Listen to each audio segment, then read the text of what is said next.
My name is Craig Picken. I'm an executive recruiter. More than a decade ago, I started my practice for one purpose: to use my experience as a former military aviator, business jet sales executive, and P&L leader to help aviation and aerospace companies and their executives be fast, adaptable, and strategic. I do these podcasts to inspire and inform, but more importantly, they are a focused platform to help business leaders grow. Welcome to the Aerospace Executive Podcast. Yeah, so hey, let's shift gears a little bit. You're writing a book called Transition with Purpose, and you're talking about some subjects that I think a lot of people are probably thinking about right now. A little bit of resiliency, bracing for change. A lot of the world is changing. It will get better, but right now there's just a little bit of a funk hanging out there. Yeah, talk more about the book. What do you? Yeah.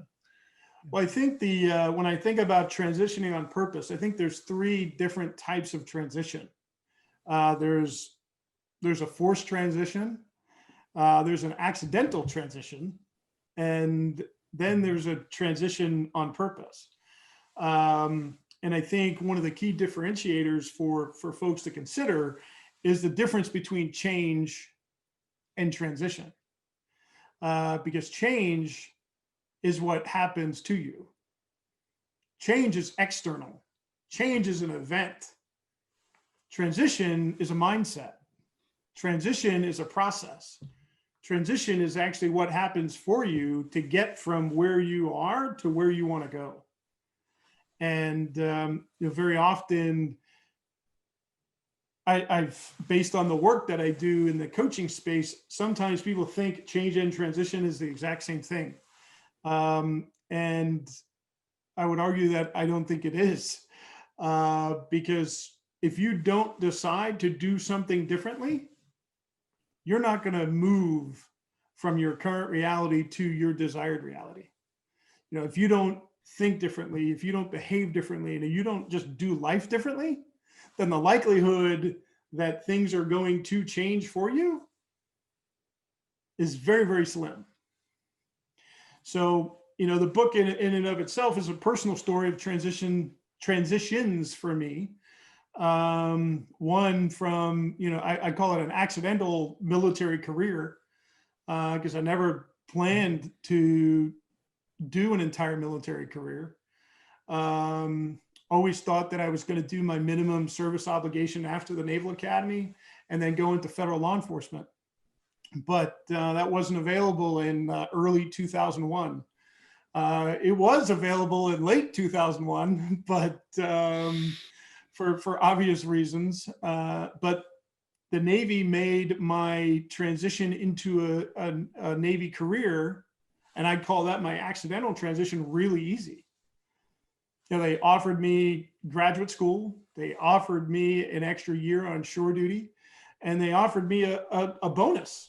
So for somebody that didn't really know what they wanted and why they wanted it, that accidental transition was the easy button. Mm-hmm. And then, you fast forward probably about 10 years. And then as a commanding officer, I had done my department head tours. I did a tour as an operational planner in Afghanistan, did an executive officer tour, and now as a commanding officer, I'm off the coast of Sochi, Russia, providing maritime security for the 2014 Olympics. I like to say close enough that you could see the Olympic torch in the foreground of the Sochi mountains. Close enough that Russian security assets were interested in the fact that you were there, and as the accidental, I'll call it the accidental ship captain, somebody that never planned to be in a career is now doing stuff that's being briefed to the highest levels of our military and civilian chain of command. So you're literally on top of the world. And I know you did a Google search on me, so I know what's coming next. But I had an amazing career. Mm-hmm.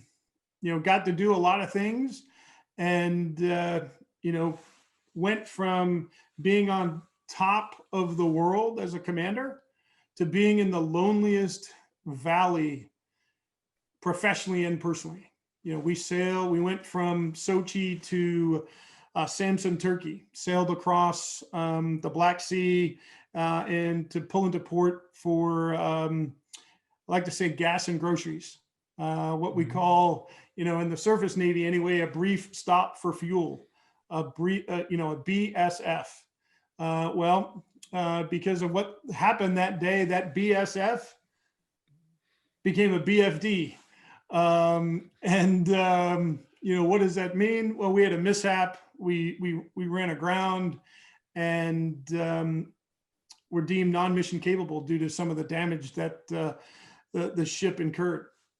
But as a commanding officer, you know what? That's my responsibility, right? My accountability. And when I raised my right hand to say, you know what, I've got it, that's what that meant. So I understood what that meant. What I wasn't prepared for was that forced transition from military service, and it was a 2-year transition because of UCMJ stuff, the Uniform Code of Military Justice, and a lot of other things that were going on. So that's kind of the first part of the book. This is what happened to me. This is what I had to think about. And then I realized that, it didn't happen to me. It happened for me.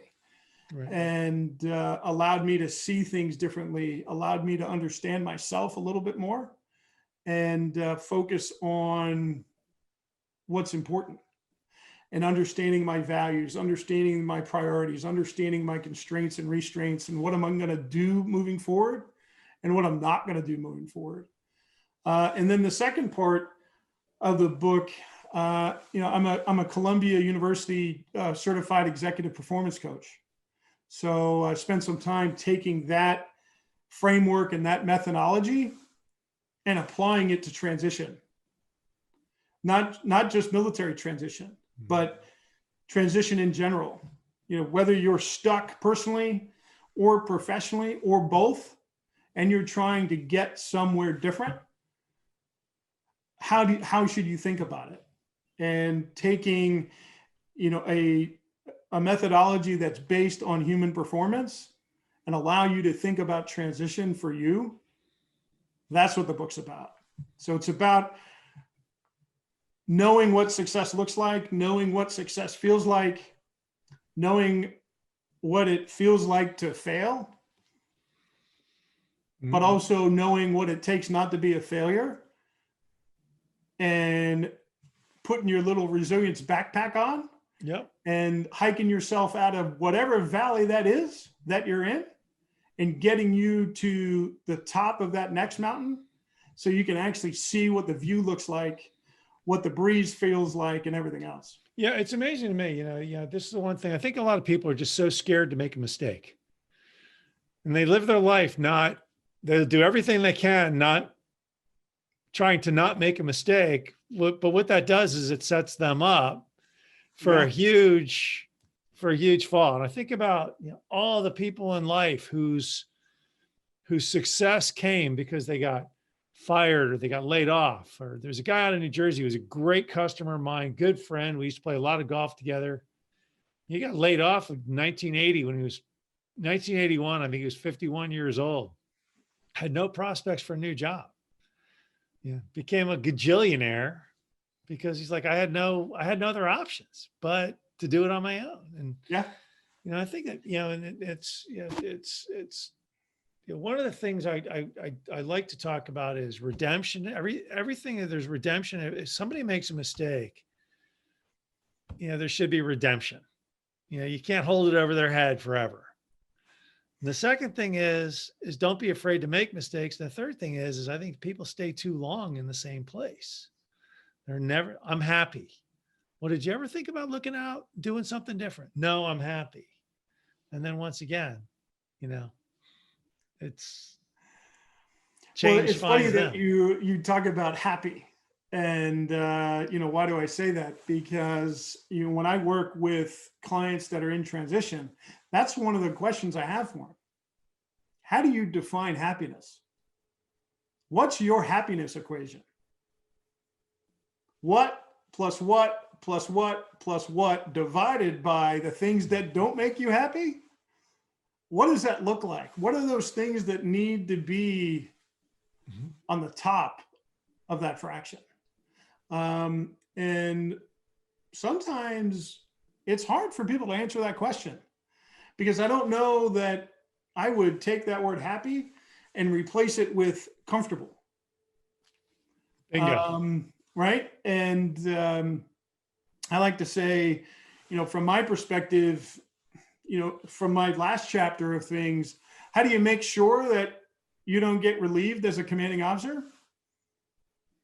You never step foot in the arena. That's right. Right. You don't even put your hat in there. Mm-hmm. So the best way to never fail is to never try.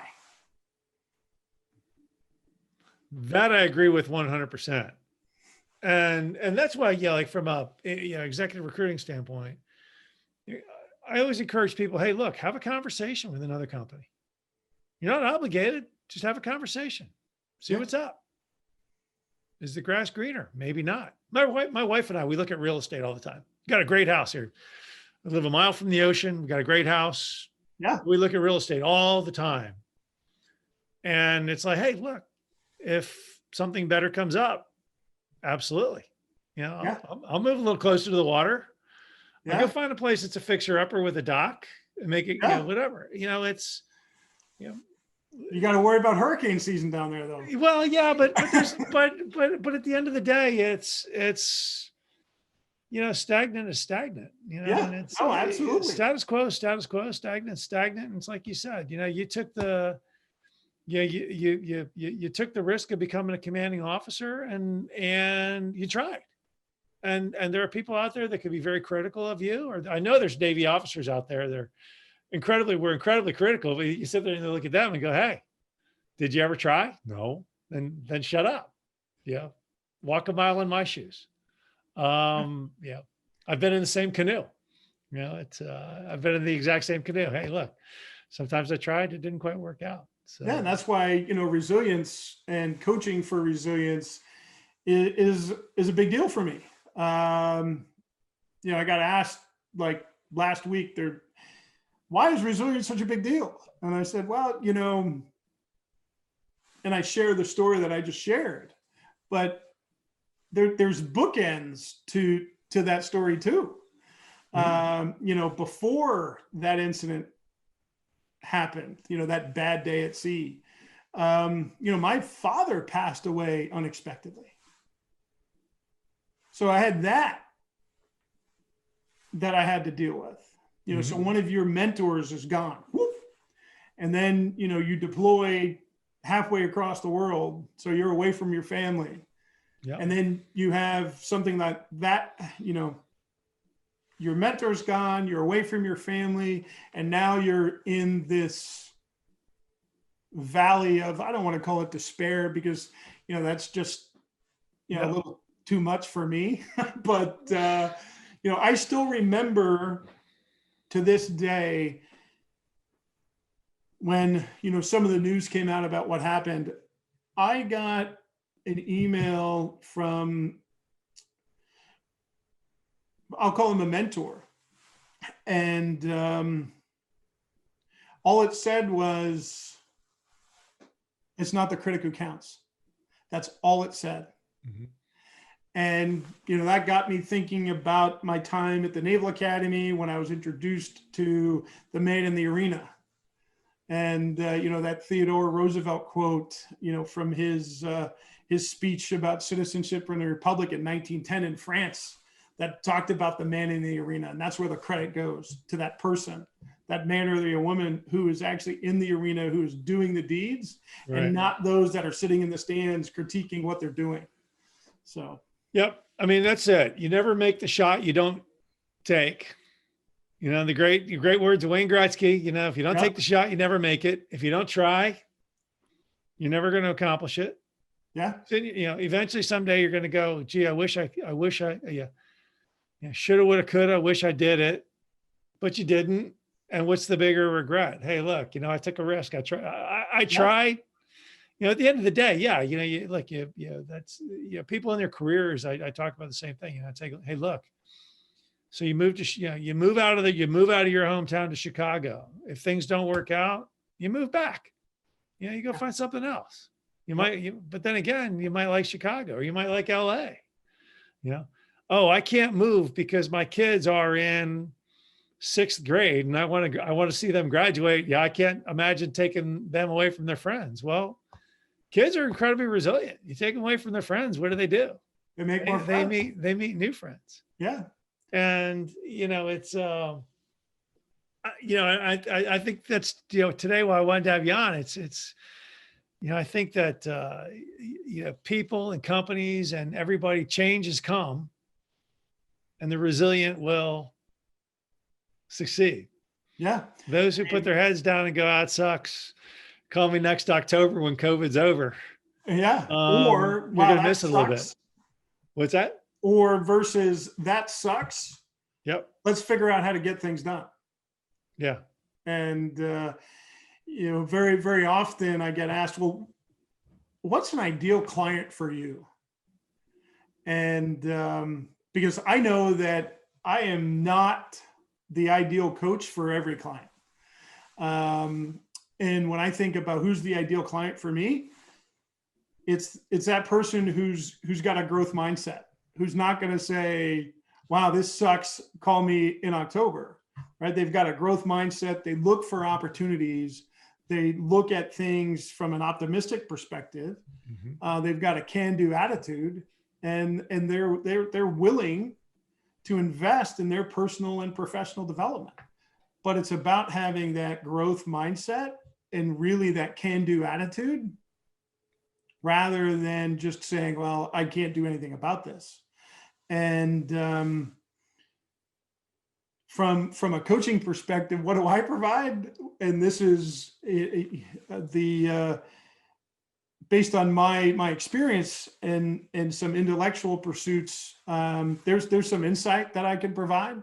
There's some perspective that I can provide. And you're going to get some, dedicated, commitment and effort. But the one thing that not all of my clients have enjoyed is the unfiltered accountability that you're going to get. Yep. Because we're going to have conversations about what you want to do and why you want to do it. And then we're going to develop a plan to get there. And if we're not moving in a positive direction, that's when that unfiltered accountability pops up. And some people like that and some people don't. Some people just want, look, they just want a massage. I want somebody to make me feel good. Look, and I'm not your guy. I talk about personal investment, and I can't tell you how many times I've heard, well, I didn't go to that conference because my boss wouldn't send me. Yeah. Well, last I knew, you could have bought the ticket to the conference, bought the plane ticket, paid for the hotel, and invested $2,000 in yourself. Why is it your boss's job to invest? Why don't you just invest in yourself? Yeah, no, it's a great point. And, when I got asked recently, well, how do you find the right coach? Well, you need to know what you want. You need to know what you're looking for. And, the other piece, there's a bunch of questions that you can ask one. Part of it is, their competence. Part of it is their credibility. Part of it is recommendations or referrals. If you know what you want from a coaching perspective, because I believe that, coaching is all about unlocking human performance, which is understanding your potential and then removing barriers that exist, whether those barriers are internal or external. But coaches can't be all things to all people. I know that team effectiveness is something that I know about. Emotional intelligence is something that I know about. Decision-making, I know about. But you start asking me about marketing and specific stuff, right. I'm not your guy. But I probably know a guy or a gal that could help you in that space. So what advice do I have for folks that are looking for coaches? Know what you want, know why you want it, and then ask those coaches when they got coached. To your point, if you're not as a coach, if you're not willing to invest in your own product, what does that say about your product? Right. That's a good. Most recently, when I moved up here to New Hampshire, I invested in a transition coach to help me understand my environment and what I needed to focus on and everything else. So, hey, look, I'm the same. I mentor kids. I consider it mentoring, coaching. There's University of North Carolina, Wilmington. 5 students over there have asked, signed up, asked me to mentor them.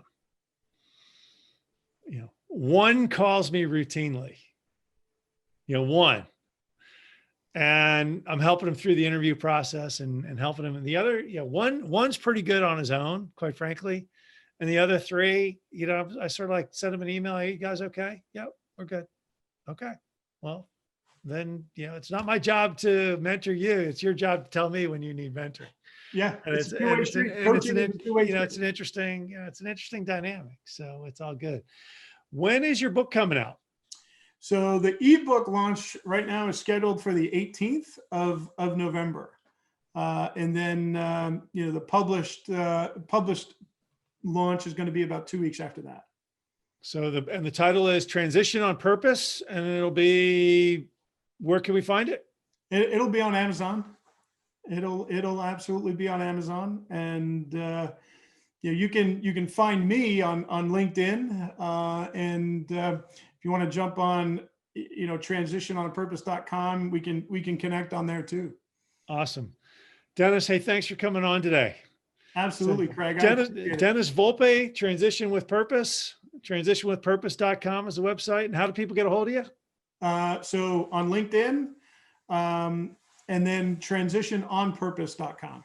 Very good. Thanks for coming on, Dennis. Appreciate it. All right. Thanks, Craig. I hope you enjoyed the latest edition of the Aerospace Executive Podcast. You can reach out to me directly, Craig at northstaresg.com, or check us out at www.northstaresg.com. You can subscribe to this podcast on iTunes, Stitcher, Podbean, or on YouTube. Just do a search for Aerospace Executive Podcast.